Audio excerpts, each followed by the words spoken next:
Election commission ने ममनुआ funding जब्ती case में शोकास नोटिस पर पाकिस्तान तहरीक इंसाफ पीटीआई के एतराज़ात मुस्तरद कर दिए।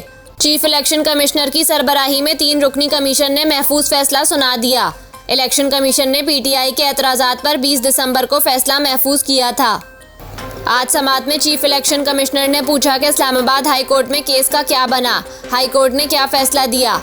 पीटीआई के वकील का कहना था कि इस्लामाबाद हाई कोर्ट ने इलेक्शन कमीशन को फिरीकैन को सुनने की हिदायत की। चीफ इलेक्शन कमिश्नर ने कहा कि इलेक्शन कमीशन को कार्रवाई से नहीं रोका गया, अब इस केस को आगे बढ़ाते हैं। दलाइल के लिए 6 हफ्तों का वक्त मांगा गया था। 23 अगस्त को कार्रवाई शुरू की गई। अब तो 6 माह से ज्यादा वक्त हो चुका है। इस तरह तो मामलात नहीं चल सकते। बैरून मुल्क से रिकॉर्ड मंगवाने के लिए वक्त मांगा गया था। इलेक्शन कमीशन ने पीटीआई के गवाहान को तलब करके जरा करने की दरख्वास्त मुस्तरद कर दी। स्क्रूटनी कमेटी और बैंक अफसरान पर जरा करने की इस्तदा भी मुस्तरद कर दी गई। सेक्रेटरी इलेक्शन कमीशन की जानिब से जारी शोकास नोटिस पर पीटीआई के एतराज़ात भी मुस्तरद कर दिए गए। इलेक्शन कमीशन ने ममनुआ फंडिंग जब्तगी केस में शोकास नोटिस पर कार्रवाई आगे बढ़ाने का फैसला किया है।